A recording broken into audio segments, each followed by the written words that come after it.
Hi guys! Welcome back to my YouTube channel, Lola Glo.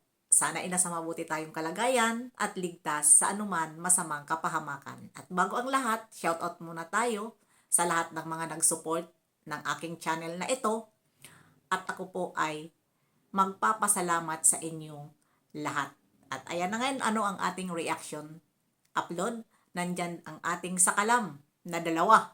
Walang iba kundi si Jomar at si Carla. Ito na nga excited tayo kasi nga dito nga sa nabasa natin, nandyan sa aking thumbnail, mababasa nyo, ito nga na naging post dito ni Kalinga Prab dito sa dalawa na talaga lang na level up na ito si Jomar at ang kanyang sweetheart. Aso sweetheart talaga Ayan, ang balita natin at magkakaroon na ng magazine. Ayun, nga ang basher.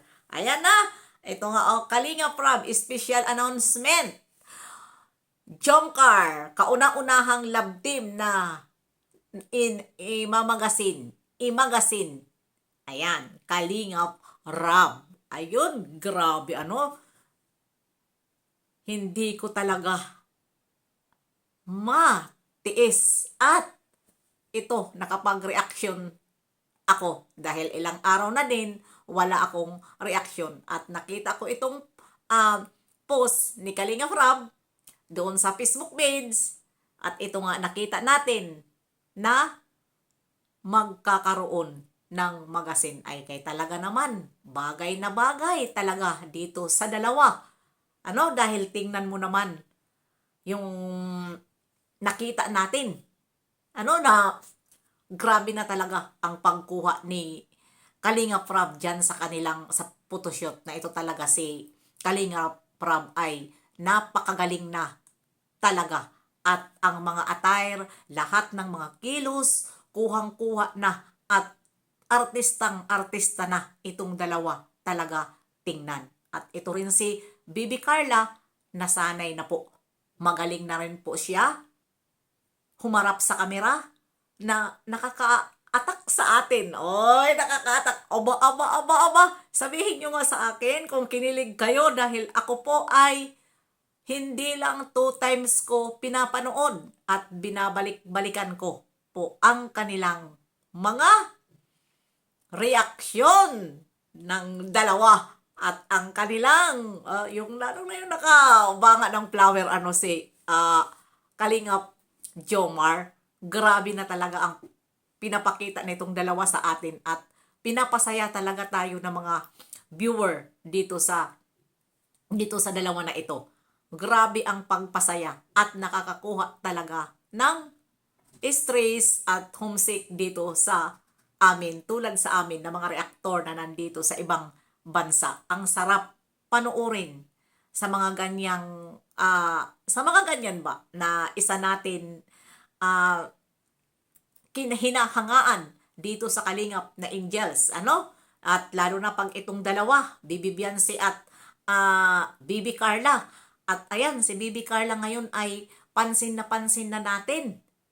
Grabe na ang kagandahan nitong bata. Pak na talaga ang kagandahan at nagiging sexy. At syempre, ako na reaktor ni Bibi Carla, at hindi rin tayo magpapalugi at magpapaganda, charot! Magpapaganda rin tayo dahil lang nire-reactionan natin ay gumaganda. Kailangan, ang reactor din na nagre-reaction ay kailangan masaya at ipakita natin na maganda ang ating, di ba? Kasi, Diyos ko Lord, talaga, talaga itong dalawa talaga. Wala na tayong masabi. At ngayon, tatanungin ko ngayon yung mga inggitero, yung mga naninira na wala naman mga katotohanan, na ngayon ang inyong mapapala? Dahil dyan, sa pinakita nila, siguro ko budlot-budlot na ang inyong mga mata, ang inyong mga wrinkles, dyan, dahil nga ay, itong dalawa ay level up na. Yung mga sinisiraan nyo, mga paratang nyo na walang mga katotohanan, ayan tuloy ngayon. Naging blessing na tuloy sila ngayon sa Kalingap. Dahil sila po, patuloy sila ah, pinapalabas ni Kalingap Rab at pinapakita dahil nga walang naging problema. At ayan, grabe talaga ang ating ngayon nakita na 2026 lalong gumanda at naging gwapo ang mag-agom. Ay, Diyos ko Lord naman talaga. Nakakatuwa lang tingnan, sa totoo lang. At nakakakuha ng stress kapag sila ay balik-balikin. Oy, mga dyan ha, mga Jomcar, huwag kayong magsawa at balik-balikan po natin itong hindi nakakasawa na tingnan na hitsura ni Bibi Carla. Lalong-lalo na yung pumasok siya sa bahay na pagmura. Ang cute ng dalawa. Grabe. Lalo na si Bibi Carla. Napaka-cute tingnan. At, di ba? Anong masasabi nyo dyan? Yung mga nanghuhusga noon kay Bibi Carla.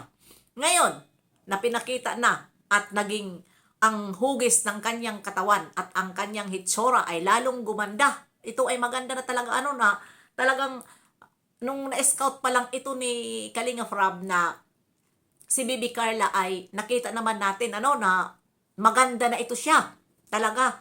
At ngayon ay lalong na gumanda dahil mayroon na nagpapaganda.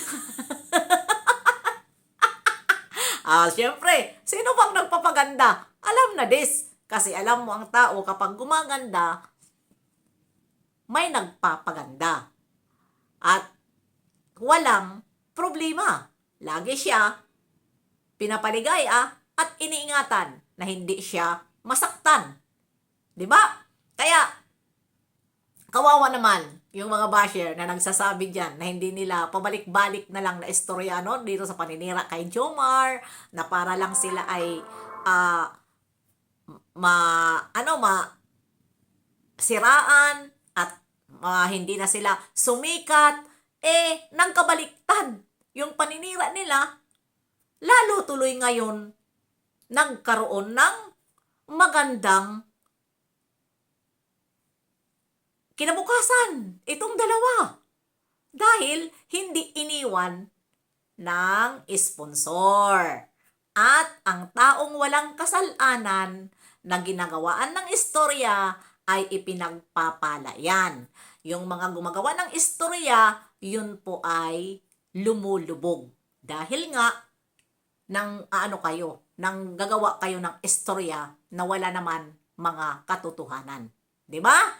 Kaya ayan, kung ako sa inyo na mga basher, magbago na kayo. 2026 na po at magkaisa na po tayo. Panuorin na po natin ang mga angel.